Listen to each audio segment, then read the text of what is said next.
My name's Breadmore. Hello, it's very nice to see you all. And I'm going to be talking today about Hodge Hill Primary School in Birmingham and the kind of journey that we've gone on. I work in lots of different schools, but Hodge Hill I've been working in for 3 years, so I'm going to do the slide thing now and start talking. Okay, so let's set the scene a little bit. Hodge Hill Primary School is a primary school in the Hodge Hill area of Birmingham. The clue's in the name. And this is the main entrance. But what you can't really tell from the main entrance is sort of anything about the school at all. It's there. For those of you that aren't familiar with the geography of the UK, there it is. It's about an hour away, just over an hour away from where we are now. And this is it from above. And this is what it looks like now. So it starts down here. It's all of these buildings. It's a very, very long, thin school that goes right up to the end up there. It's a 3 to 4 form entry, so a lot of kids for primary school. To give you an idea, this is what it looked like in 2007. Although actually, this is kind of still what it looked like in 2009. So this was when it was a 2 to 3 form entry. Still very long, but you'll notice that they went through quite a big expansion with 4 new classrooms down here and a large new building up at the top. And so that kind of brought us to where we are now. So it's gone through a kind of fairly rapid progress of expansion over the kind of 3 years that I've been working there. In case you don't know, by the way, that little thing that I just did there, where you can look through all of the different satellite views, that's a tool in Google Earth that lets you scroll back, and it actually goes right back to, within sort of most urban areas, right back to the kind of 1940s. So you can see how the area's changed from aerial photography over the years. It's quite handy. So I think it's fair to say that as far as schools go, it's on a series of upward trends. And when I started working there, I worked with schools to kind of explore creative use of technology. And when I started working there, it was through a time when there had been a massive change in the school. New head teacher, really large-scale expansion, several hundred new children joining the school, a lot of new staff, and almost no technology kind of whatsoever. Very little in the way of tech. I remember that there was no digital cameras at all. And this is, this is 2010. And the only digital cameras they had were Sony Mavica ones with the floppy disks inside. They had a couple of TTS Easy Speak microphones, and they had an ICT suite. They were one of those schools where they have interactive whiteboards in every classroom, but they're mostly covered up with bits of paper blue-tacked to them. So, and it kind of tells you a little bit about the school, not just thinking about the software being outdated or the hardware being not available or a little bit outdated, but really, and this is the fundamental thing, is there just wasn't really a culture of using technology in the school at all. It wasn't within the culture of the leadership, it wasn't for the kids, and it wasn't for the teaching staff who were working in the classrooms every day. And so I started working in the school because I'd worked with the new head teacher in her previous school. And so the thing with cultures is that they don't grow overnight. And you can try your best to make really, really big, immediate changes to try and dramatically change things. But things have to grow and develop if you want them to last. And when you hear people talking about Google and the software that they provide and the kind of infrastructure, it's very much focused on the software. Google Apps for Education and is a really brilliant suite of tools. And I'm not just saying that, I genuinely think so. I went to the Google Teacher Academy in 2012. I was very lucky to become a Google certified teacher.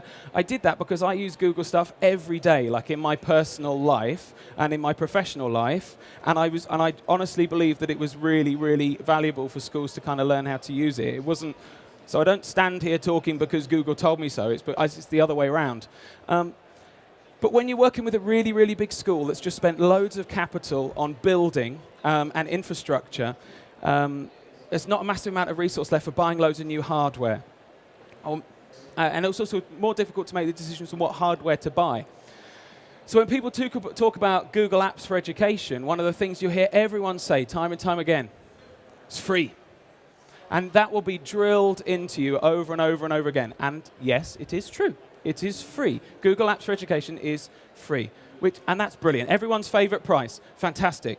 The thing that I like about Google Apps, and when I talk about it being free, is not that it's cheap, or not that it's like the only choice because it's all you can afford. For me, when we talk about free, it's about liberty. It's about the freedom to experiment, the freedom to try new things, to dip your toe, to try things out without the risk of having to lay out loads of money in the first place or loads of time. Because when you buy stuff, it's not just that it costs loads of money. You know, procurement takes time and it takes effort.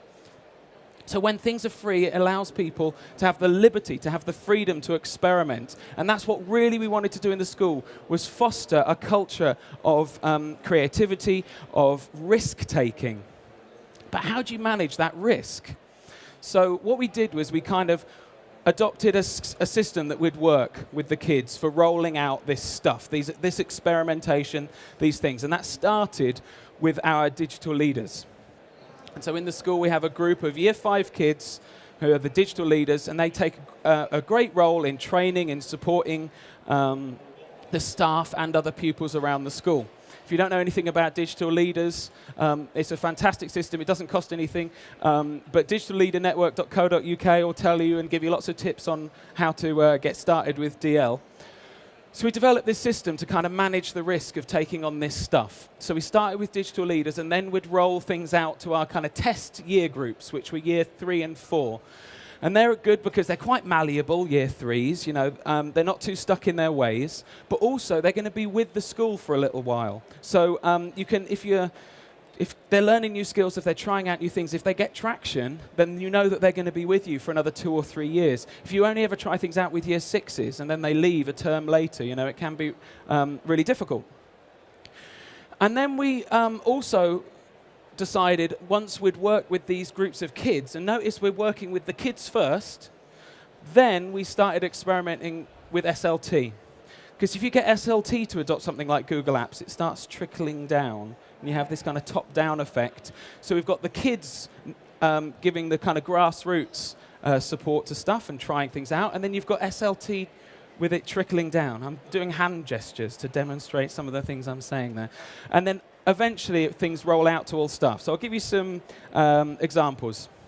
First thing we did when we decided to, and I'm going to say go Google, but you know, we know it doesn't really work like that. It doesn't.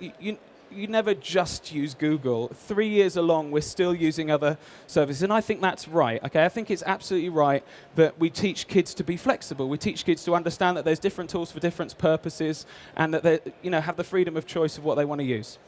But what we did say to them is that if you want to use the internet, you have to use Chrome, because when you're working in a school that has an ICT suite that's entirely run on 5-year-old machines running Windows XP and IE6. They're not getting a valuable web experience. They don't, you know, when they go to a website, they go, well, this doesn't look like what it looks like when I'm at home. You know, you have to explain to them, yes, that's because the technicians say you're only allowed to use this web browser, which is completely incapable. So in order to give people a really valid web experience they could kind of recognize, we instructed them all to use Chrome.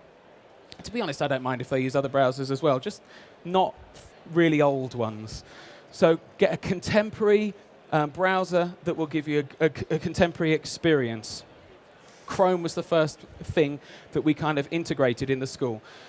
And the technicians were a little bit nervous about this, even letting us have Chrome on the system, because they don't think, well, there's this understanding, for some reason they think that they can't manage it in the same way that they can manage Internet Explorer, which kind of isn't true. So what they agreed to do was they wouldn't set it as the default browser, but they would allow it as an optional browser on the network. And that took quite a lot of wriggling to be able to convince them to do that. But it was so worth it, because it meant that no matter what system, we had some netbooks as well. Do you remember those netbooks? We had some netbooks in the school as well, and we put Chrome on those, and it meant that there was a kind of a unified, synchronized experience between the different machines. So Chrome, before we used Google Apps at all, we started with Chrome, because it was just a way of kind of getting people to understand there's this synchronization. The next thing we did was we introduced Google Apps for Education across the school. So we introduced it, and the only users we put on it were me, the ICT coordinator, the head, and the digital leaders. And the digital leaders became our test group, and we created this core suite of applications to just kind of get started. And this is made in Google Sites. And these are just little icons which you can get off the internet. And when you click on them, it's just a link that takes you through. But it gives this sense of it being modular. The kids understand that, one day they'll open it and there'll be another icon there. That's a system that they're used to with all sorts of other devices as well. So we made this ourselves, and to start off with, we just kind of set this core group of applications. And you'll notice that's not all of the Google Apps for Education. Those that are familiar with Google Apps, that's not all of them. We just started with a few. So to start off with, Drive. And I'm sure lots of people have done talks today about Google Docs and Google Drive and the power of that. And it is fantastic. It's got lots and lots of transferable skill that students can take from other software. So if they're used to using OpenOffice, or if they're used to using Pages, or if they're used to using Microsoft Office, that one's there available as well. Then there are things that they'll understand on how to use. But then there's layers of other functionality on top as well. And so you start with a kind of softly approach. And so you start out with kids having the notion of having their things not on a hard drive, but having it up in the cloud. And so then they can access it from any machine. You get rid of this idea that I used machine 31 this morning, miss, so I have to use machine 31 again this afternoon, otherwise I'm not going to have my PowerPoint. Getting them used to the fact that there was flexibility, that they could work anywhere, and then the idea that they could share and collaborate and create things together interactively, that they could peer support and peer mentor one another with comments, that they could provide feedback and receive feedback, and that they could share documents with people, with teachers or with other students, and then if they wanted to, they could retract that again. So they've got absolute control over the stuff that they make. And kids aren't used to having control of stuff on computers, and that's so empowering to make kids realize that this is their thing in their space. And Drive was the first of the core apps that we introduced. And again, we started with the digital leaders, and then after they'd had a bit of traction, the digital leaders helped to train the Year 3 and Year 4 classes on how to use it. And then after the Year 3 and Year 4 classes started doing some pilot projects, the DLs taught the SLT staff on how to use it, and it's only actually probably a year to 18 months after we first started using it that all staff gained access to Google Apps for Education. The second thing that we did, and this is an example of one of those top-down ones, is we used Calendar. Now, there's two things we did to kind of force people to use Google Apps. So the first thing we did, you might have noticed on Hodge Apps that we have this teacher area. Now, because you can set what are called organizations within Google Apps, kids have different settings and different privileges to teachers or whatever organizations you set up. You can make it so that some staff have more privileges than others, can get to other stuff than others. But you can make it so that that link does something for other people and does nothing for others. But when teachers click on that, they get this sort of teacher area, which has a few helpful things in it. So firstly, it's got a whole load of screencasts that I and the digital leaders have made about how to use things within Google Apps. And then there's also some links to some kind of resources that kids probably wouldn't want to use, but are brilliant to use as teaching tools. Like teachers can set up Padlets for the kid to use, or use video notes to set assignment. The other thing you see is we made it so that all booking of equipment happened via Google Calendar. So if a teacher wanted to use the ICT suite or they wanted to use a netbook, they had to log into Google Apps and they had to use Google Calendar in order to do it. No more bits of paper stuck up in the staff room. And what it also meant is it's manageable. So what happens is if you want to book the ICT suite, you click on there and then it brings up this, and it's what's called appointment slots in the calendar, and you can see that these grey boxes are the ones that are still available, and these ones are the ones that have already been booked by other people. And you click on it, and because you're logged in, it knows who you are, and it knows what class you are, and it says, what do you want to do in the ICT suite in that time? And so they have to type a few words about what they want to do in there. So then again, you can monitor how the stuff's being used, and you get a calendar which shows, oh, Year 3 are doing making comics in that slot. And then next it's this year 4 class who are going to be doing some Google Earth work, and then it's this group that are going to be doing some research about such and such. So you can actually monitor how stuff's being used by using this appointment slots thing. So that's the first thing, kind of softly make people so they have to do it. The other thing that we did with Calendar was we trained up the office staff so that the school calendar, the main kind of what assemblies were happening when, and when it was parents' evening, and when it was the Eid Mellah or whatever, that's all done in Google Calendar as well. So the head did this brilliant, I remember it, the head walked into the office and she just picked up the diary, the big kind of one that most schools have. She just picked it up and she went, "You're not using that anymore," and took it away. And that was fantastic because, again, it's this trickle-down kind of way of softly making it so that people have to use Google Calendar. So we had this core suite of apps that was being used by varying different groups around the school. But it got to that point where the hardware really was sort of struggling, or, all hardware reaches end of life. I had to make some purchasing decisions. We were still in the situation where we didn't have any class cameras at all. And that's really difficult from an assessment perspective, particularly when you're working with EAYFS, but right on up to year 6, not having any ability to kind of document what's happening in the classroom with photo and video, that was real difficult. Also, I worked with the EAL coordinator, and there were lots of she was identifying sort of things where they needed to use video for the English as an additional language kids. And we sort of came up with this idea that how much does a camera cost? It was probably about 100 quid by the time you got them delivered. And then we started looking at devices. This was a couple of years ago, and we thought, hey, Android.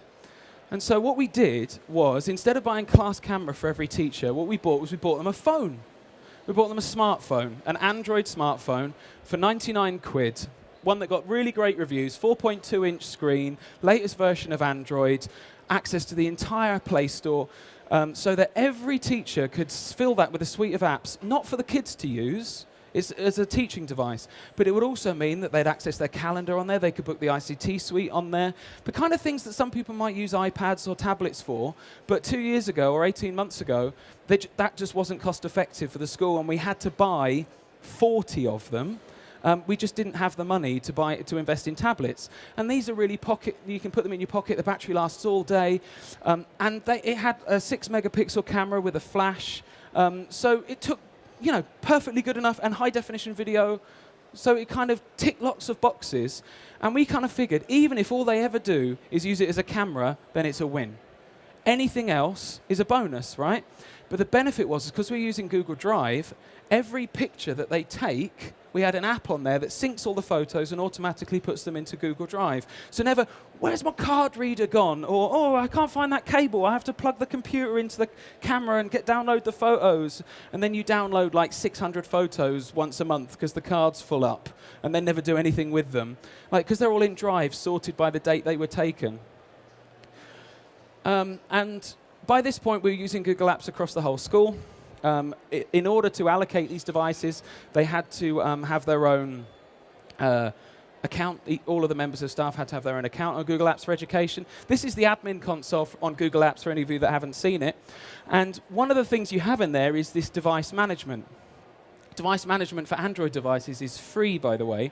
And what you do is you can enroll an Android device, like a phone or a tablet, to only work on your domain. So it only works if you log in with, in our case, hodgeapps.co.uk username. And so what are the benefits of doing that? Well, firstly, it means that you can control those devices across the whole domain. You can say, oh, well, make the home page this when anyone opens Chrome on that device. So you can make it so that you can lock down things like the noises they make or the apps that are on there. But most importantly for us, and when you can bear in mind this is predominantly being used as a camera, lots and lots of pictures of children on these cameras. We were really worried about the safety and security of these devices. In comparison with the regular camera, you allocate the device to a specific user. They're the only person that can use it. Anytime they turn it on, they have to log in with their Google Apps passwords and username. And you can monitor exactly how often they're using it. You can monitor exactly how many images are being taken on it, things like that. And crucially, you can remotely wipe, you can brick the device if it ever goes missing. You can disable it so it stops working temporarily, and then you can actually completely brick it. When I say brick, I mean turn it into a brick. Just make it a functionless lump of glass and plastic. And that's brilliant for e-safety and child protection, to know that if that camera ever goes missing, and you're certain that it's missing, then you can just tick a box on a website and it stops working. It'll never work again, wipes all the photos off there. OK, so that's Android management. And coming back to it as well, on the Android device, of course, the Android device uses Chrome. So if a teacher visits a web page on their phone in Chrome, and then they go to their class computer and open Chrome, it says down at the bottom, other devices, and you can see all of the websites that you've looked at on your phone. So you have this synchronicity between the two devices. The experience is kind of unified between the two. Bookmarks are the same. If you bookmark something on your phone, it's there on your desktop. If you book something on your desktop, it's there on your phone. And these were the kind of things that we needed to change the culture of using technology, to make it so that it was all joined up. So this syncing. So the next natural step was to, when the netbooks, well, were netbooks.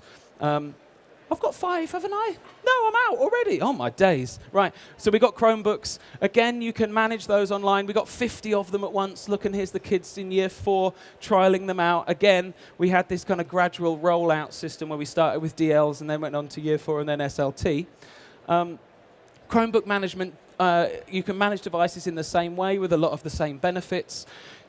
Data nerds, you get so much data on how much they're being used, how many documents have been created, how much Gmail storage is being used. You can really monitor the impact and the cultural shift within the school when you're using Google Apps. It costs 19 quid per machine for a Chromebook. But when you're bearing in mind that the Chromebook costs sort of 200 quid, you're still only talking 220 for a device that boots in 7 seconds and the battery lasts for 9 hours. It's they're really, really great. So where next? Hopefully we'll continue to develop the culture of using technology creatively in the school, continue to roll out more apps to pupils and staff, both on the Android devices and on the Chromebooks and on Chrome on the desktop. And continue to explore the idea that we can be free with our technology, not in the fact that it doesn't cost anything, but in the fact that we have the liberty to kind of play and experiment and have a culture of experimentation. And now I can breathe and have a glass of water. That's my name and my details. If any of you have got any questions, I've probably got to get off the stage, but I'm happy to mingle and chat if any of you have got anything. Thank you very much for your time.